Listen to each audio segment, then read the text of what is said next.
Hey readers, happy Friday! Today is Friday, April the 24th. You made it through another week of distance learning, guys. Oh my goodness, can you believe this is almost May? It was crazy. I can't believe that our whole second grade year has just gone by like that, right? Well, I don't know about you, but I think we might be getting really close to finishing one of my all-time favorite books. That just means that we would get to start reading Toys. I can't remember. I think Toys Come Home is the next one. That's the next adventure because there's Toys Go Out, Toy Dance Party, and Toys Come Home. Now, actually, maybe it's Toy Dance Party. I don't know. I'll have to figure that out before as we get finished here, right? Because we have to start the other one right away. The next morning, Lumpy starts looking at the fluff again as soon as Stingray comes down from the bed. He looks at it all morning, all afternoon, and all evening. He does this for 6 days. On the 7th day, Stingray comes down and pokes him in the shoulder. "Know what?" she says. "I have an idea for getting the girl to bring you up on the bed. Do you want to hear it?" Lumpy stops looking at the fluff and looks at Stingray instead. "We can decorate you," she says, "to make you more of a bedtime buffalo. We could drape you in rabbit fur and flannel and a big pair of fuzzy slippers on your feet.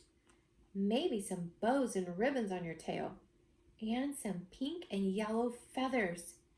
You'll look so cuddly she'll have to take you to bed." Says Lumpy. "What? Is there another option?" "Sure. We could break your tail. Just a small break near the end. Maybe by using a hammer on it when nobody's looking. And then you would be injured.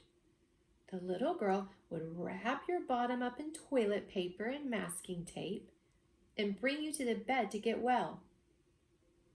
Do you think Lumpy likes that idea? I wouldn't like that idea. "What if you pretend to be lost in the closet?" suggests Lumpy. "Then she'd take me, I bet." Stingray doesn't think that would work. "I read something you could try," pipes up Plastic, who's been listening in from a spot underneath the bed. "But it's not very nice." "What?" Lumpy wants to know. "It's a trick.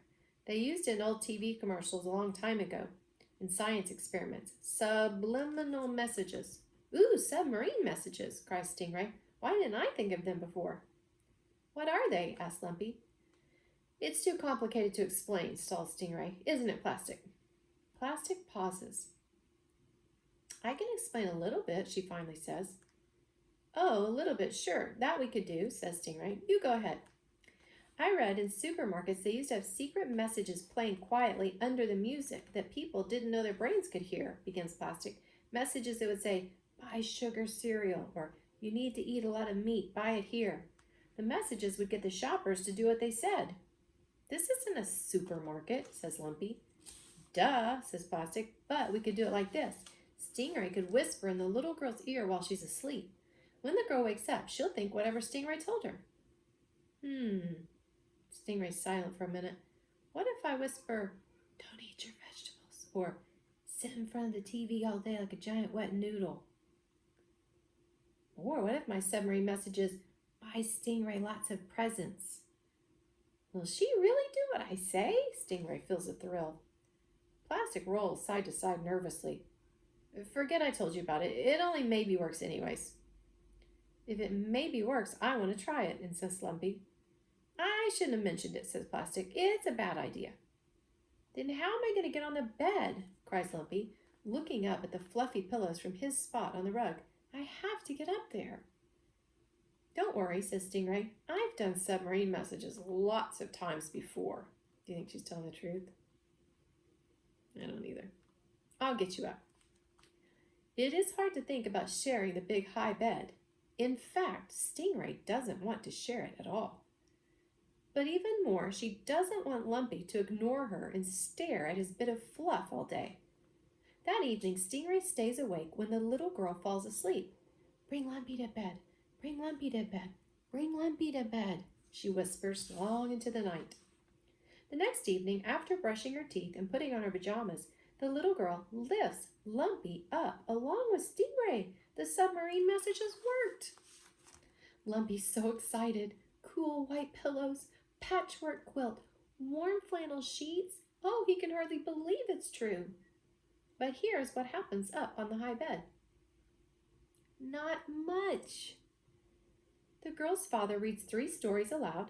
He sings a short lullaby. The girl kisses her father 4 times. He turns out the light and leaves. Then the girl kisses Stingray and Lumpy, tucks them under the covers, and goes right to sleep. Stingray goes to sleep too. Lumpy lies there and stares at the ceiling. He stares at the clock, which glows in the dark. He stares at the curtains, blowing slightly in the wind. He doesn't feel sleepy. Psst, Stingray, he whispers. Stingray doesn't answer.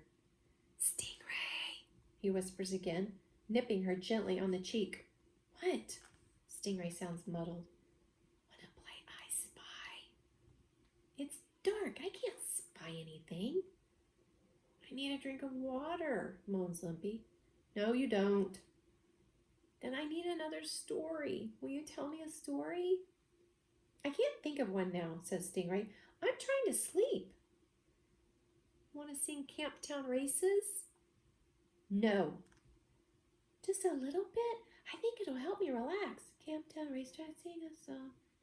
Do-da-do-da-do, mumbles Stingray softly and closes her eyes.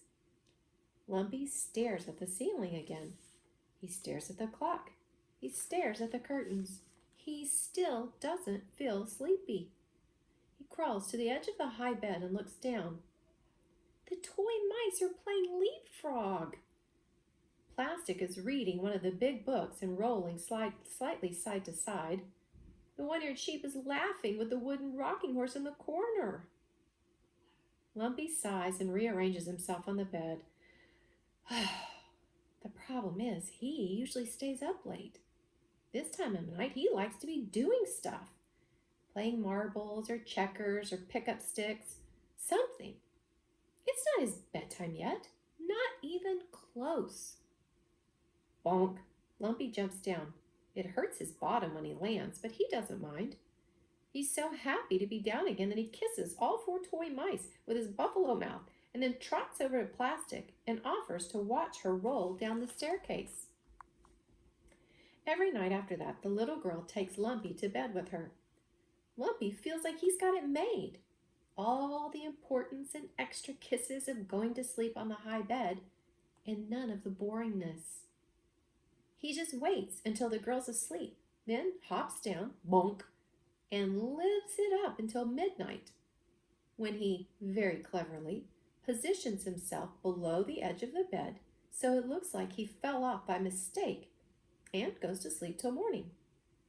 Stingray feels this behavior is disrespectful. It's an honor to sleep on the high bed, she complains. You're not taking it seriously. She, Lumpy, and Plastic are watching cartoons in the living room while the little girl is at school. I'm not sleepy at 8, Lumpy says when the show goes to a commercial. Fine then, says Stingray. Don't get up on the bed. It's not like I have a choice now, Lumpy is smug. The little girl takes me. She wants me, I guess, because of how much she loves me. When it's bedtime, explains Stingray, you're supposed to get in bed and stay there until morning. Why? Because people bigger than you want you to, pipes up Plastic. That's why. Who knows the difference, Lumpy asks. The little girl doesn't know I'm hopping down. I know, says Stingray, and I don't like it.